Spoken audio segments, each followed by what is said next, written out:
good. We're in the same boat. Welcome. We're off to a great start. Welcome to those of you watching on YouTube. This is Blowing Smoke with Twisted Rico. I'm your host, Steev Riccardo. If you want to hear this entire episode with intros, outros, and music, please go to Apple, Spotify, iHeartRadio, Amazon Music, etc. Please welcome to the show, Andrea Gillis. Hello. How are you, Andrea? I'm good. It's nice to see your face. It's good to see you. I've only, I haven't been living in Boston the whole time, but I've only run into a few times. I know Yeah. we saw each other at Justine Koval tribute show, and Yeah. I'm not trying to start on a sad note or anything like Oh, that. that's okay. That was a happy night. It was a happy night, and she was a wonderful person. Definitely missed. Definitely. But it's I think she's always going to be remembered. And I think the only way to remember people is to be able to talk about them. And, just because somebody passed away doesn't mean they're not a part of you anymore. So, Absolutely. no She's a matter hard your life. person to stop talking about because she's so I know. involved in She's the everything. best. But You as a know, friend, I miss her a lot for sure. yeah. And I Mm. know that you ended up having some music on her record label too. Yeah. So yeah, we'll talk about that in a minute. But I wanted to ask you about Southie because you grew up Oh, there, right? yeah, I did. Mhm. What was it like growing up there? Well, I have to say, my family's from Roxbury. So we moved to Southie when I was in fourth grade. So I lived in Southie for a short time when I was a baby. Then we moved back to where my mom's family was in Roxbury. Then we moved to Southie when I was in fourth grade. Wow, Uh, but you lived in Roxbury as a child. That must have yeah, been interesting. yeah. I mean, it was to me, it wasn't anything, it was just my home, and it was right in the middle of the city, and I had friends of all backgrounds, because at that time it was very, it That's was what a I mean. It would be yeah. it would be great growing up in a diverse area like Oh that, you know? yeah.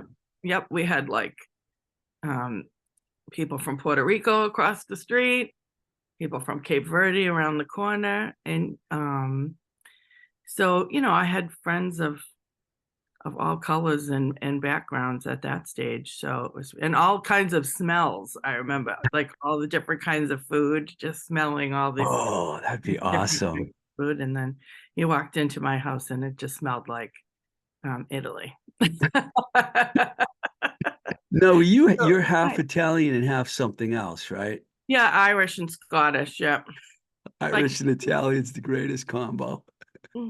like so Gillis is a Scottish name. So they're from Nova Scotia, but came from Scotland. So Did we're did pretty, we know all that kind of like the background. We're all into it. So Where did you go to school? Did you go to school in that neighborhood? I went to school in Dorchester. So I went to St. Margaret's. I went to Catholic school pretty much till high school, halfway through high school. So I went to St. Margaret's, which is no longer. And then we used to, I think by fourth grade, I think because there was a group of kids in our neighborhood in Roxbury that went to St. Margaret's because we were sort of on the border of Dorchester. We're like the beginning of Mass Ave, like the very top of Mass Ave. So sometimes we would walk home. There'd be like older kids would walk us younger kids home, and then you'd go home and wait till your parents came home. People, So, people think of that as a very rough area, rough oh, neighborhood. yeah, it never seemed rough because we all had what we needed. So it wasn't, you know, and we were always all together.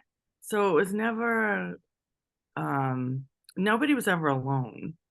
And when some places you're home, you don't even realize that it's, there could be trouble going on, like, 4 blocks away, because I think everybody really looked out for each other. And I think in those small neighborhoods, people do. Yeah, you got like Donna Summer, New Edition, New Kids on the Block. For people out there listening Oh, around the world or wherever you're yeah, listening, that was a big music huge. neighborhood. It was huge.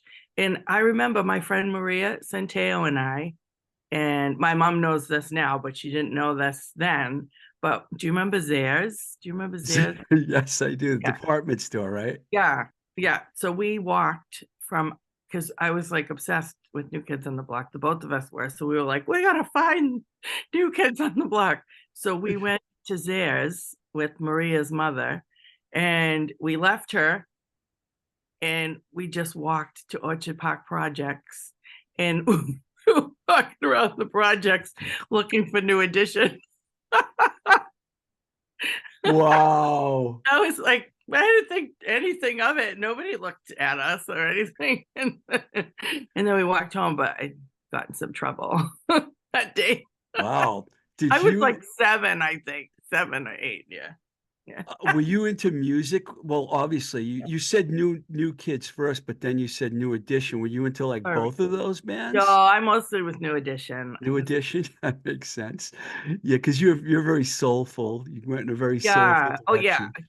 Yeah. We went to look for New Edition. That's what we were looking for. So were Sorry. you listening to that type of music back then? I loved all that stuff. Yep. I loved all the pop soul stuff.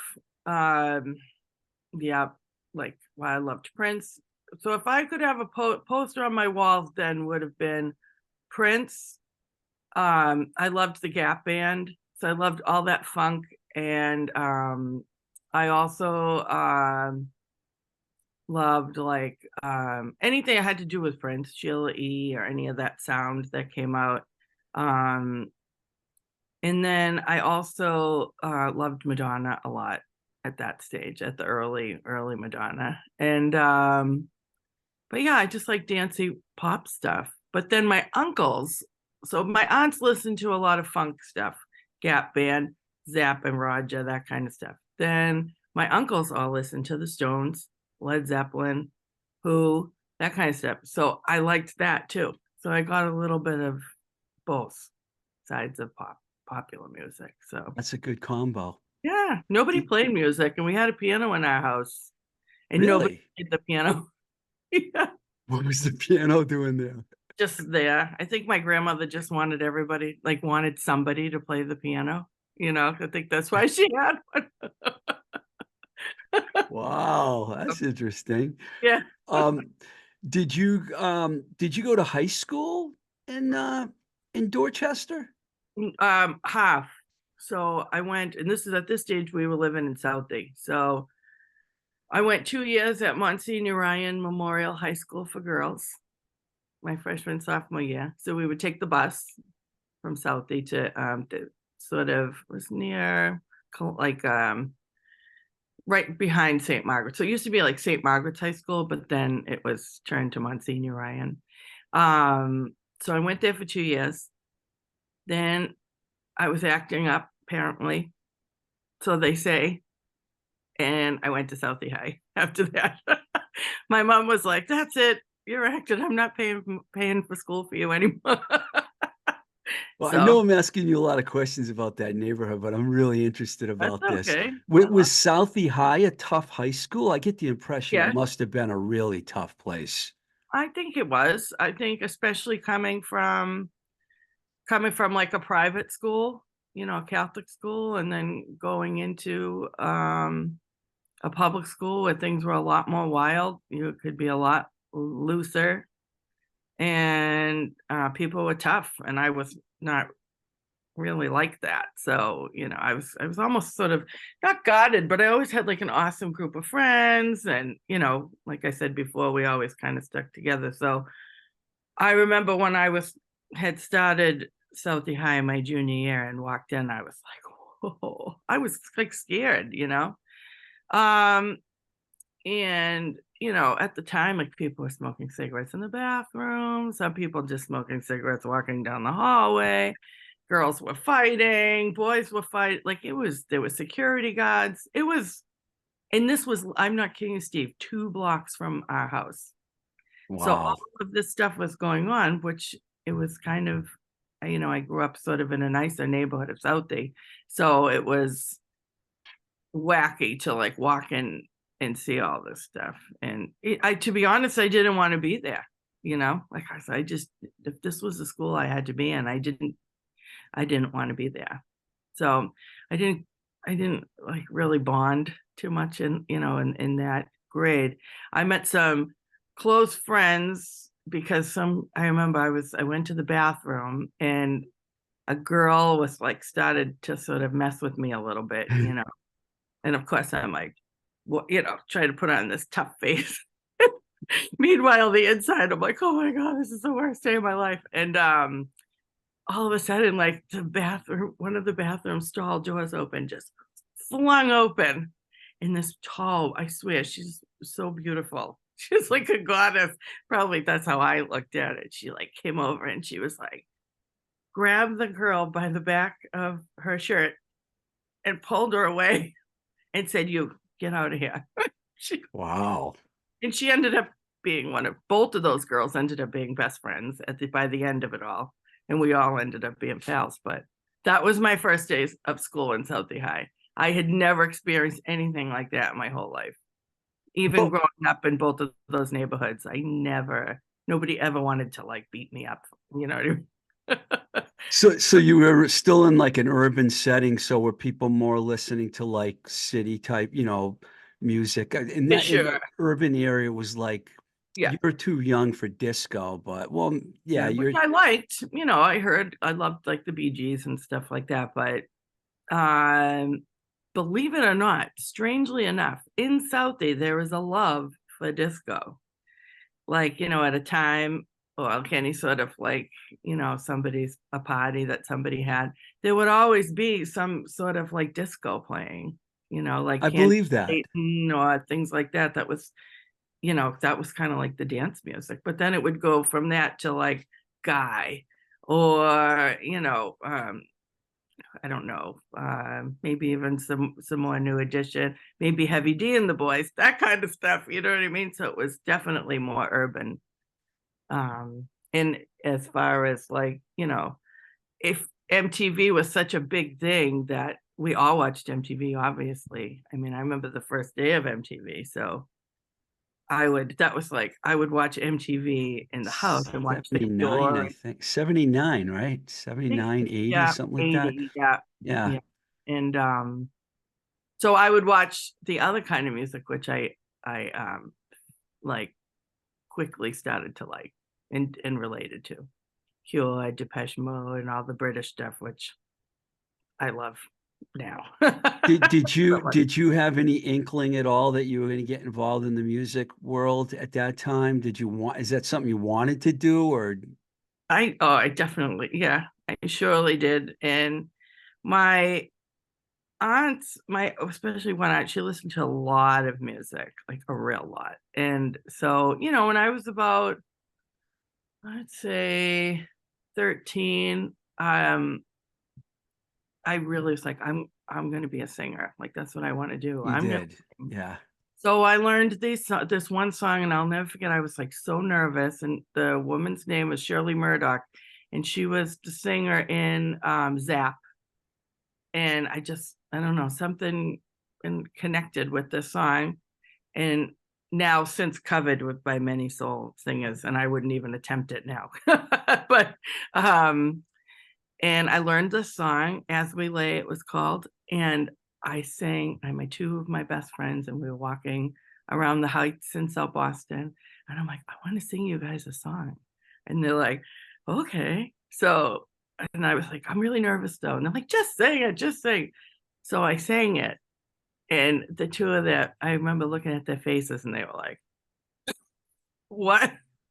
Like, what is happening? So throughout that time in my life, like you do, you hang out in the corners. That's what we did. So we'd hang out on our corner and I would sing, and somebody would be like, Gilly, sing a song. I'd be like, okay. So I would just sing, but I never did anything with it. So What's really funny is I talk to so many people that are in Boston bands or were, and most of them didn't even grow up in Boston. So it's really good. I did talk to the Dogmatics recently, and they're all from like the city too. But there's not a lot of people that we even know, that you even know, that really grew up in the city. They ended up there, but there's not a lot. Like, is there anyone that you went to school with or grew up with that's in the music scene in Boston that you? Not exactly like who I would say like grew up in the city proper, but when I was like, probably like early teens, like maybe freshman high school, we used to go to a place called Faces in Cambridge, Oh yeah, yeah, yeah. which is now, you know, has passed down into the other Faces. But so we would take the red line out there and to Alewife, and I became friends with Dan Nicklin. So Dan Oh, Nicklin really? from Old Jack, yes. So I've known him since I've been like 14. So on Oh, and off throughout the years, we sort of bumped into each other doing music. So, but as far as anybody else that I can think of, not really. He's really the only person that, he lives, I think he grew up in Canton, I think. yeah. There's a Yeah. lot of suburban people that Yeah. we know over the years, but not proper, not Uh, Boston proper. yeah. Um, Yeah. No, I don't know anybody. I can't even, I can't, no, I don't know anybody. that's crazy, huh? Yeah. We met at the Abbey Lounge on the Somerville Cambridge line. You were an intricate part of that whole operation. Can you tell my listeners the history of that place? Because I want to know how you ended up there, but I also want to know how it started. I kind of know, but I want to hear it from you. Sure. Well, I think it started with the man named Jay Grimaldi Hmm. from Schnockard. Him and his buddies, Eric Salt, and they had a band called Schnockard, and they had lived, I think, moved across the street from the Abbey. And they were looking for, they went in this dive bar and they're like, oh my God, we want to play here. It's so awesome. They went and saw how cool it was. And they, I think they just talked to the owner, to Timmy, and the bartender, Stevie, and that was it. They played like one show, and I think Heavy Stud was one of the bands, and I'm probably missing somebody. What Maybe was that room? Was there nothing going on in that room? no, they didn't have anything going on. Apparently, years before that, there was somebody who was like had played like piano. Maybe they had like piano music. I vaguely remember that. But to my knowledge, nothing else was going on there. So they just kind of walked in, and then it just sort of blossomed. And then they asked Leanne, who was booking the Kendall, and she came in and started to help them book, I think, like Friday nights. So that's kind of how it started, all through friends. Because I think Eric Salt had also worked at Fort Apache. Melissa Gibbs and Melissa and Meredith had worked at Fort Apache, and I think he got those girls in there, and then it just kind of grew from there. Well, for people that don't know the room, there's two rooms side by side. The bar was on one side, and then there's this room. I know for a fact that held 110 people because I remember the Yeah. Sylvain show was like, we can't sell more than 110 tickets, and we did. We sold that place out. It Oh was yeah. incredible. You were probably there that night, Sylvain. Yeah, it was You're not sick. going to believe it, but I had a gig that night, so I missed the two cool things. The two of the cool things that happened at the Abbey. I didn't get to see Sylvain, and I didn't get to see Paul Stanley. Oh, yeah, I was there both those nights. Oh my God, I can't I think we believe. were doing a residency at Toad or something like that. And I know because I'm like, I like spend so much time there. And like the two, like You I remember, did. yeah. And it was like I did miss a few fun things there. Michelle didn't believe me when I told her that Kiss was coming. And I remember Yeah. when the limo pulled up in front, you should have seen the look on everybody's face. It was just That's the like, best. what the fuck is going on? And then So they've got awesome. stilts on, they come in with their high heels on and they're like, it was So incredible. great. The Abbey became one of the most popular rum. Maybe not, popular in the way like the Middle East or TTs or something like that, but all the bands that really wanted to be cool all wanted to play the Abbey. How do you think that happened? I think first off, I think the amount of like freedom you could get as an artist there, where it's like, you're walking into a room, the room's not taking a gazillion dollars off of the door to have you play there. Everybody's like genuinely happy that you're there. Run by musicians. I think that was a big thing. And I think by having it run by musicians, having a cool owner and a great bartender like Stevie, who had Yeah, he was great. he was definitely a champion for us all. So I think those were like the main things. Like, musicians, artists knew they could come in, they could make some good money on the door. Sounded great too. Sounded credible because we worked on the sound. We made sure that the sound was top notch, and that never stopped. The sound never stopped evolving there, which was great as far as making sure the sound system was always like really awesome and rocking. And most bands that played there, even the loudest bands that I had done sound for there, if I asked them to turn down their amps, I said, look, I want to hear your vocals. That was like my thing. I'd be like, we want to hear your vocals. Yeah. Turn down your amps. I promise I will make you as loud and rocking. It was almost like I had to like sell it. But most of them listened. I was going up with guys like, oh, tattoos. And I'm like, go on, please, just turn it down. This is probably a ridiculously hard question, but do you remember who the loudest band that ever played the Abbey Lounge was?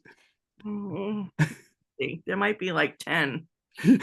I don't remember. That's really hard. I used to go there a lot too, and then I moved away, and I was so sad because I came back and it was gone because I left. But this is a good segue right here because you started singing and playing during the Abbey Lounge time, right? You didn't start before that, right? Very, very shortly before. I mean, like maybe a year, like not long. So I totally cut my teeth there for sure. In a band sense, definitely. How did you get started in a band? Like, do you remember what was the first band you were? You were in Schnockered for a little while, weren't you? A I background got to like guessed a little bit, yeah. Yeah. And then was that your first? Yeah. Yeah, I think so. Actually, no, I think I had Red Chord before that. So Red Chord. Yeah. Red So Chord. I think that was my first band. And I didn't start that till I was like 27, 26, 27. I was kind of late. I had like a chilling stage fright. Like, so I still get it, which is insane. Not as badly because I've been doing this for a while now, but I would be debilitated like the whole day if I knew I had to sing like in front of people that night. And so finally around that age, I had met I worked a lot in Irish bars. I bartended in a lot of Irish bars. So mainly the Druid, and so because I lived out that way. And so I'd gone to the field one night and I had met this woman, Andrea, who was in Red Chord, who turned out to be my songwriting partner, and she just taught me everything that I needed to know. Super talented. And I said, I want to start an all-girl rock band. I don't want to play with any guys. I want all women. And she's like, I'll be in it with you. I'm like, yeah. And then she goes, oh, but Eamon, the bartender, he plays guitar. And I'm like, is he nice? And she's like, oh yeah, he's really nice. So we're like, all right, Eamon, do you want to be the only boy in our band? So it just kind of, and then the owner of the field was there, and Andrew and I were like, well, maybe we could have our first gig, just you and I, and we'll just do piano and vocals. So it ended up blossoming from there. We had our first gig at the field, and then we played like, did Christmas songs like piano and vocals and like a couple of jazz standards or something. And then it just evolved sort of from there. The field, was that in Cambridge? Yeah. Yeah. I'm trying to remember that place. Yeah, it was like right on Prospect, right at the beginning of Prospect and Mass Ave. Oh. It used to be like, it was a rough bar. Oh yeah, okay. I'm looking at Central Square right now in my mind. Down over, it's Central Square basically, right? Yeah. Cambridge. Yep. Okay, when you said an all, when you Oh, said an all, Emily Grogan came to the band, to the gig, and she said, I want to be in your band. That's right. I remember. And I remember I sang backup for Emily Grogan because that might have been one of the first bands I was in. And I sang backup for her, and she kicked me out of her band. She said, go get your own band. well, you have a great voice, Andrew. That doesn't Thank surprise you. me. Um, Sorry to interrupt. I'm going to get into some of your solo stuff because Uh-huh. you have an incredible catalog here. All right, it was around 2004. Boy, what a way to start. You got Ed V to produce your first record, right? Yeah. And some of it was Tony Goddess and Ducky Carlisle. Yeah. But tons of people. How did you pull together that you pulled together like an incredible amount of people. Not just that record, but I went through all your records and I'm like, everyone's played on Andrea's records. So tell me how it started that way. Did Ed help you do that, or did you say, I want all these people? Well, he's Ed always helps. I mean, he's just the greatest, and a great like friend, and he's like my brother, and just he's just wonderful. When we did the first album, um, I think I had said to him I want to make an album like Motown. That's what I want to do. I want to make it with like all different songwriters, like all I want all different players on it, and I think the Abbey definitely played like a huge part in that, from meeting all these people all the time, you know what I mean, and just becoming friends with them, and from them wanting to maybe play at the Abbey and me booking them, and so it happened sort of organically in that way. And then and a lot of the people on that first record I had played with in band, live, and in certain certain like shows or things like that if I needed like somebody to play with me. So they were all like my friends, which was good in the first one. Was Um that when Michelle and Charles and Melissa, were they all on that first record? that was the um second record. Oh, So that so was the first Andrea record Gillis was like band. the first record was more of just an all-star get together. Yeah, because it was my first solo record. And I mean, at this stage, I look at it, I'm like, let's face it, that was like probably, I only had a live album with Red Chord. That was it. We maybe had 4 recorded songs from Ducky. That was it. I had no experience in the studio, really. I had none of it. I didn't know anything. So, Was that a cue that you did the first record? yeah, Wow. I did a Nice. lot of stuff at the old Q. Yeah.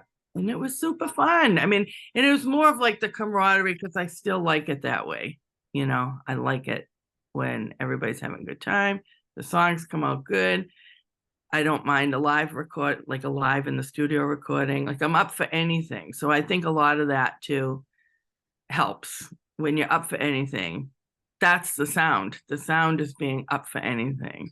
I mean, I have total respect for people who because I like people who have a sound as well. You know what I mean? Like a particular thing that they do. I love that too. But I think part of the excitement a lot of times is that's the sound. My sound is fun, but it's rocking and it all comes out great because I think people really appreciate it when you let them do their art. And you're like, no, do what you want to do. I mean, of course, I have a part that I might want to hear here and there, but like, I don't know. I feel like everybody has something to offer and to let them shine. And I think that Ed Velasquez is great at that too. Yeah, I Letting, love Ed V is the best. You mentioned your second record. That was Melissa, Charles, Bruce, great drummer, yeah, and Michelle. Yeah, you had some really good musicians, and yeah, you that was, always have. um, That band right there was solid. You're talking about some of the best players mhm. in town. And Freak was on that album, right? Yeah, Song 20 of one of my like that one? favorites. Yeah, that was one of my Really? favorites that you had. Great Thanks. rocker. Mm. You played with that group for a long time, right? That group of people. Yeah, we did. That was like a solid, I would say maybe.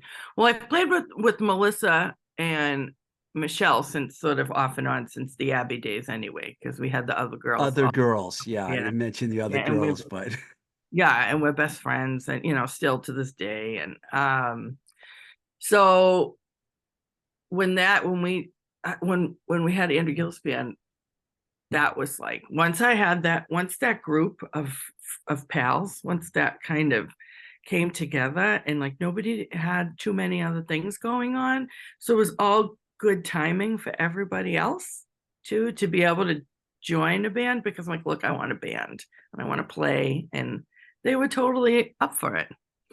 So, and the other thing is I had like 5 songs that I had written on this guitar that Andrew Mazzoni had given me, and I really just needed some sort of a special thing, and those guys helped me finish the songs, and we actually finished Freak in my kitchen with Charles and Melissa. We did that. Jeremy Curtis Mm. recorded that. Now you picked some interesting people to work with. I was going to bring that up. Well, not just play with, but work with. Yeah. How did Jeremy come on your radar? Because you guys that was more of was that your most rock record, would you say?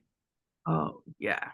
Yeah, Yeah, definitely, right? I think so. And he's more of like a rootsy guy. Yeah, that's what I was confused about. I don't, well, I guess I leave people guessing all the time. Well, I knew he played on One Another. So I met him through Sticky. And Sticky was a that great was Sticky, band. great band. Yeah.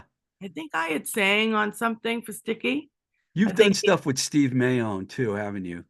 you know what, not as much as I would like to, because he is fabulous. But yeah, enough for sure. Yeah. Definitely. But I would always like to do more with that guy. He's Yeah, awesome. he's good. Awesome, right? So I definitely had met, again, I met Jeremy at the Abbey, where I met everybody and all good pals. And then I don't know how it came about. Maybe we were playing Tweed. I think that's what it was. We played the Tweed River Festival, Vermont. Vermont. Yeah. We played that a few years, actually. We were like one of the first bands to play that festival. And he was like a promoter of that festival. Yeah, Yeah. it was. Yep. And so I think I just asked him, like, you should produce a record for me. Was it around that time that I know you opened for Jay Giles and you had a bunch of other big Peter Wolf. Was it Peter Wolf or Jay Giles? The first one was like I think that was 2009. I was, Yeah. I was doing my research before, because I'm like, I have to start, instead of being like, I did some research this week. I boned up for our our interview. I did too. Did you? But I don't have, my notes are a little scattered here, so forgive Yeah. me. But I'm trying to, when you have a resume like yours, it's really hard to like piece it all together because there's so many things I want to ask you right now. But I know you had some big shows, and I think one was I wasn't living around, but I'd heard about these. I think you played the House of Blues Yeah, we were the first band. We were yeah. the first band to ever play the House of Blues in Boston. So fun. How fun is that? Oh, that's Yeah, a good one. that was awesome. And Peter called, and I'll never forget. I'm like, what? Peter, what was on the phone? Like, what is happening? And he was like, Andrea, you get those girls and come and play and open for us at the House of Blues. I'm like, okay, I'll be there. And I really got like no details, because I never really had a manager, which I probably could have used.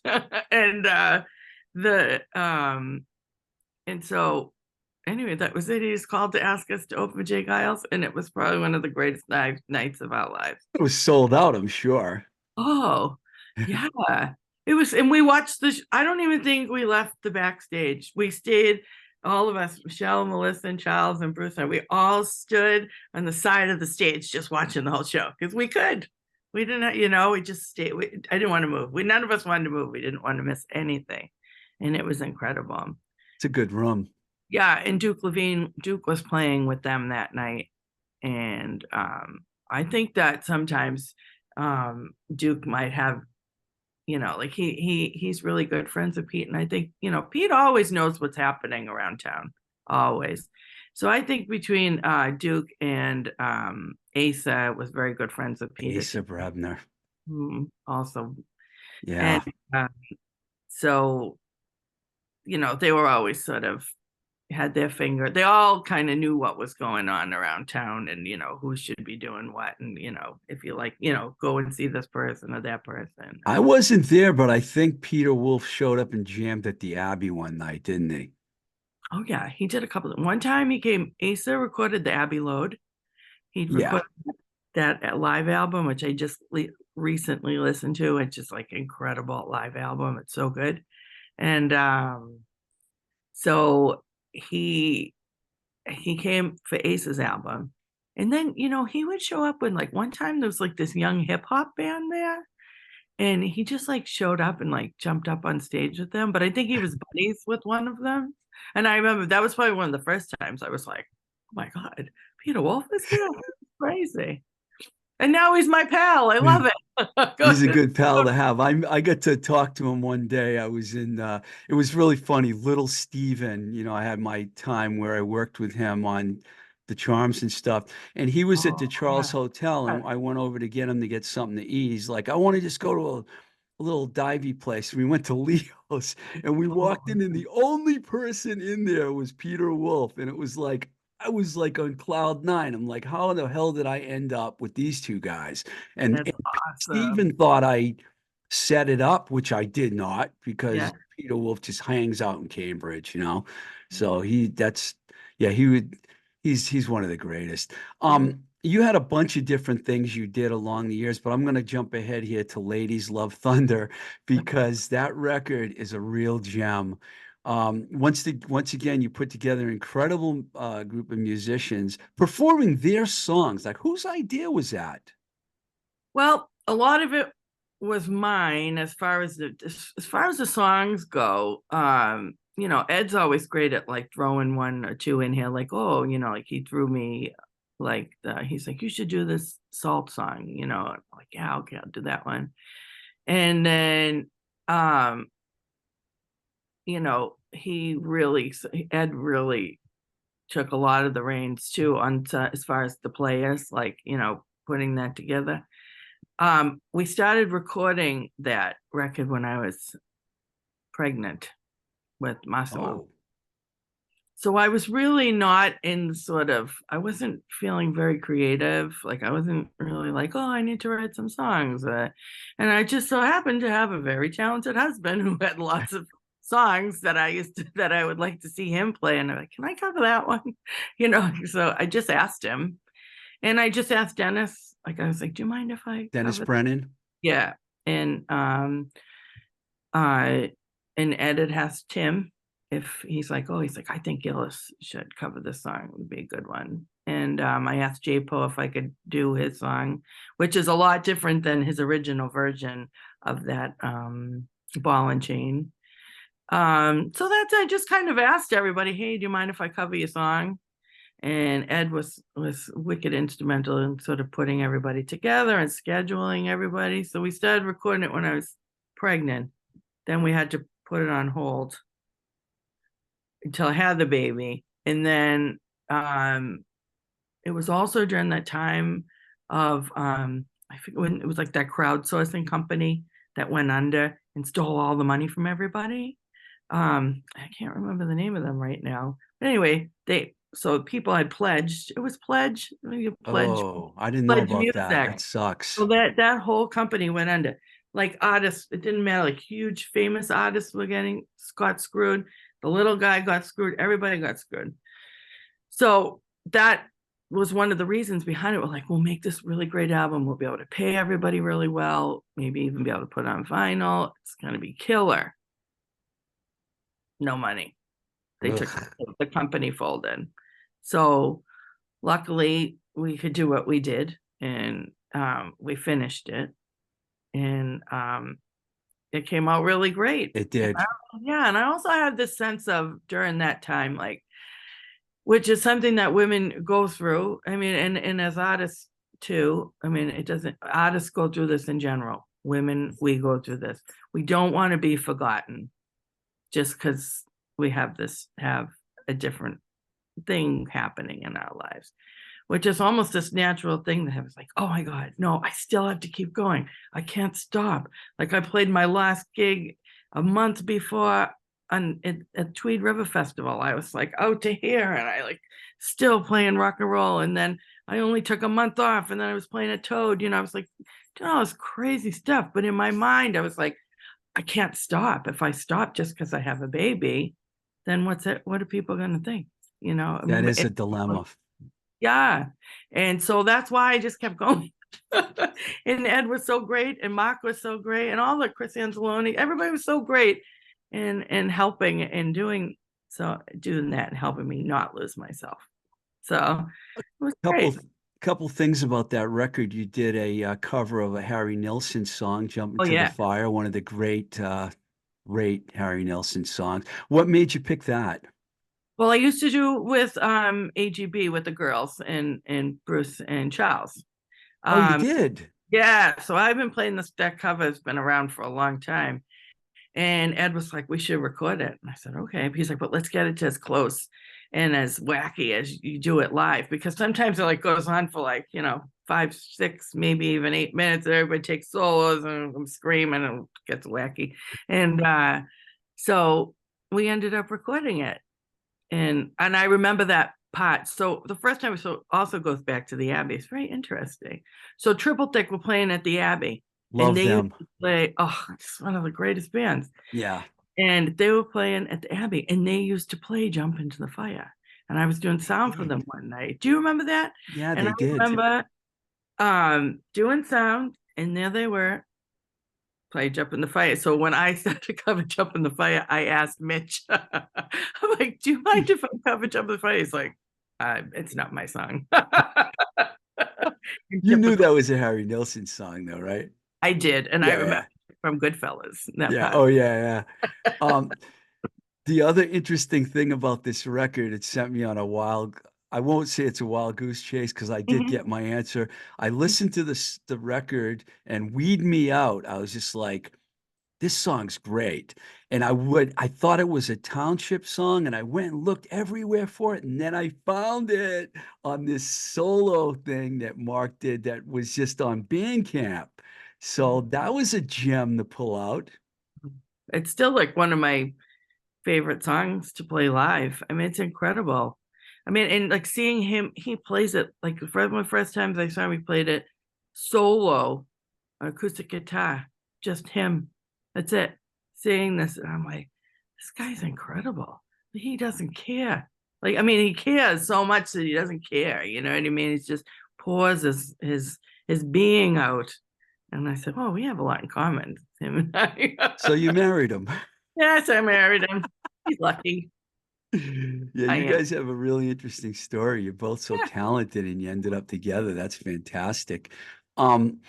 Since then, you've done 2020 screwed everybody up. You did that collaboration with the Township, all your stuff. Leave the Light On, which was on Red Records, great song. Plus, you had the video, which is really sweet with you and your son and Mark in that video on the beach. And then I wanted to ask you about this because I just heard it I missed it before. There's so much music, Andrea, that stuff. I didn't know that you had a song with Tanya Donnelly on it. Oh, yes. About a Girl, recorded by Minahan. Yeah. That must have been quite an experience. It was so fun. Yep. So we went in to do it was just sort of like after we were all still wearing masks. Yeah. And so we went in to record the Giles cover. Jay Giles cover, Don't Need You No More, and About a Girl. So About a Girl was going to be second single on Red. And so anyway, I ended up writing it. We went in with the poor band. Like, I put them under so much pressure. They had never heard it before. I just like plopped it on them in Minahan's studio. Minahan never heard it. Nobody ever heard it. So I don't want to say typical fashion, but close to Gillis fashion. I'm like, we're gonna learn the song. This is a new song I wrote, but when I printed out all the chords, and everybody's like, what? Oh, Minahan loves when that happens. Yeah, but luckily they're good sports and they did a beautiful job. So when I was writing it, I had in mind, because I sort of, the cover of it is me sitting on the stairs of Southie High. It totally autobiographical. Oh, I wrote it from my point of view about girls growing up and women, and all I could think of was like, Tanya and I are buds, and she is like I mean, I'm so lucky to have somebody like her as like a mentor and somebody who supports me, and for quite a while now, and also right after I had Massimo, she's a doula, and she was right there with me and just really helped me through so much, all of everything. So I couldn't, and of course I'm like super nervous. I'm like, oh my God, even though she's asked me to sing on her things, I'm like, I wonder if Tanya would sing on this. So I asked her, and she said yes. And only I was trying to think of who was one of my heroes when I was a teenager. And she was, because I loved Belly. I loved Belly when I was in high school. So so I asked her, and she sang on it. And I always think that's one of the luckiest days of my life. I love Tanya Oh, Donnelly. She's such a yes. nice human being above everything, you know? Great human being. Yeah. Now I Very. just noticed, and something else that I found is that Pat. Okay, first I want to ask you on the ID, I Don't Need You No More and the About a Girl. Was that Chris Anzalone and Ed V on the rhythm section on those two? No, Eric Anderson was Oh, playing. Eric. Yeah, he played with Inchknocked. He was Inchknocked, Yeah. and he played in Jenny D. He was the Is drummer in Jenny D. Yeah, and with Ed V on bass. yeah, Yeah, because he produced it too over at Minihands, right? You and Ed V work together really well.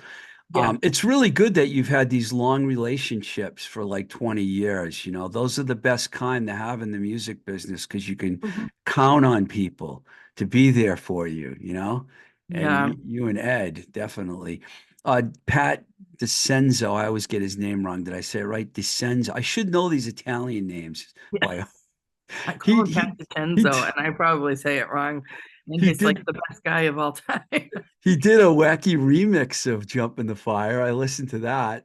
That's interesting. It's so This good. He did it in 2020. He did it during the lockdown, so I was going to release it during the lockdown, but then I wasn't sure what was happening with Red on Red, and I'm like, everything was so like at that stage, like, I don't know, do I put this song out or do I wait? I just didn't want to confuse Justine, so I said I'll hang on to it, and then is there going to be a full, you know, you got four albums? Four, right? Is there going to be a fifth full-length album with some of these Oh, tracks? well, I'm gonna put an EP out this year. Oh, nice. Yeah, so we'll do an EP. I'm gonna in May will come out, and it's gonna have those songs on it. So all of the Red on Red singles, and I'm gonna put the Jump into the Fire remix So on. all your stuff, Leave the Light On, About a Girl, I Don't Need You No More, and Jump in the Fire. That's a nice EP. Yeah, and then a brand new one too, and we have Great. a new one coming. Yeah, Do which you and Mark write together ever? um not especially. It's funny because we're doing the Leave the Light On About a Girl, he definitely helped me in some of those guitar parts, because there are certain chords that I can't play and I don't care to learn how to play. So I don't like, I'm not a guitar player. I like to just mess around, and I'm fine with that. I'm a singer, I'm an entertainer, that's what I do. And so we work very well recording together, which is pretty interesting, you know. So during that time, we did write a little bit together with those songs where he would just kind of slide this in or slide that in, and but not typically. We don't really have too much time to do that, you know. But I think as far as recording together, we have a super lot of fun, because we like wacky things, and we like to have fun with it and stuff. So Yeah, his body of work is insane. I mean, I mean, crazy. it just I can't even believe how much stuff he has. It's unbelievable. Before I go, I have to ask you about some of your influences. I mean, Mhm. I know that I know what some of the answers are going to be, but I want to hear it from you. And do you listen to a lot of music now, or do you go back to your older stuff? I mean, how's that all work for you? I think I go in cycles. So I've always loved like 90s Britpop. I'm definitely a Britophile. I love all British, anything British. And so now I'm like listening to tons of Oasis, and I like the new Blur album, and I like Liam Gallagher's solo stuff and Noel solo stuff. And I just started listening to like Stereophonics again and Elastica and things like that. So I'm kind of, Elastica. yeah, I'm on this like kick of this kind of stuff right now. And so that's kind of where I'm at. I'm kind of back into that because it just puts me in such a fun place, like, oh, and then I'm like, these songs are so good. Oasis like the greatest band, especially definitely maybe. I love that album, you know what I mean? So, but then 2 weeks ago I was listening to Willie Alexander's like, persistence of memory orchestra, you know what I mean? So I definitely will go all over the place. I That's go really in. funny because I think anyone that knows you knows your music would probably say she's going to say Etta James, Aretha Franklin, Sharon Jones, and you come at me with Brit pop. That was good. I like that. Yeah, who I love. James is my number one fave for sure. No, she was rocking. She was a rock and roll lady. Tina Turner for sure. I Tina mean, Turner is right up your she alley, did definitely. everything. Yeah, she did everything. She wanted to play rock and roll, so it was really fun and great and amazing. So, but I do love those ladies. But I do love the rock too, and the Rolling Stones, of course. I never stop listening to Rolling Stones. They're It's so con. nice talking to you. You know, I was I'm like I was You too. waiting to ask you. I've been wanting you on the show for a long Yeah. time, Oh, but me. I need to save some of the good ones. You know what I mean? Oh, I saved you, Andrea. I saved you ooh, thank you. because I knew that you have a great story and I Oh, admire everything you've done. And we oh, were hanging out for a little while at the Abbey back in 2003, 4, around that time, and I always thought you were the coolest. and you So too. Same, thank you so much. for sure. You're All right. welcome. Nice to see you. Bye. Bye bye.